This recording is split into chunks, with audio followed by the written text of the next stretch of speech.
আপনি যখন একটা কুকুরকে দূরছাই করে তাড়িয়ে দেবেন, কুকুরটা কিন্তু চলে যাবে না।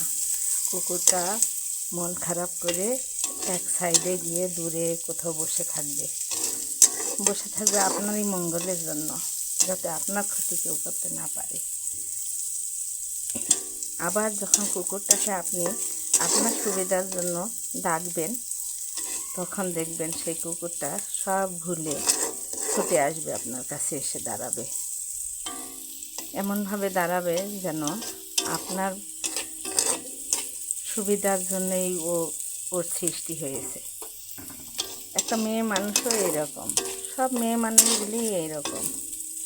তাদের স্বামী, সন্তান, ফ্যামিলি, শ্বশুরবাড়ির ফ্যামিলি সবাই যখন তাকে দূরছাই করে তাড়া করবে, অপমান করবে, তখন সে কিন্তু চলে যাবে না।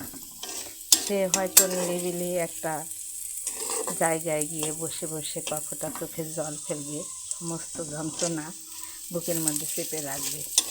আবার যখন তার স্বামী বা তার শ্বশুরবাড়ির লোকজন তাদের সুবিধার জন্য তাকে কাছে ডাকবে, তখন সে সব কষ্ট ভুলে গিয়ে সঙ্গে সঙ্গে সামনে এসে দাঁড়াবে।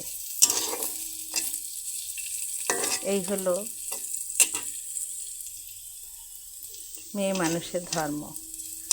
ওরা সব কষ্ট দাঁতের সাথে দাঁত চেপে সহ্য করতে পারে। আর আমার মনে হয়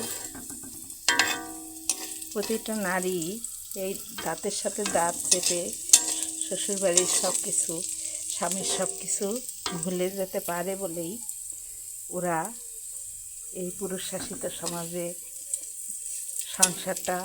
স্বামীর সংসারটা করতে পারে। নয়তো কখনোই ওদের পক্ষে সম্ভব হতো না এই সংসারটা করা। ওরা কখনোই এই সংসারটা করতে পারতো না। আল্লাহ রব্বুল আলামিনের কাছে আমার এইটাই চাওয়া যে আল্লাহ, তুমি প্রতিটা মেয়েকে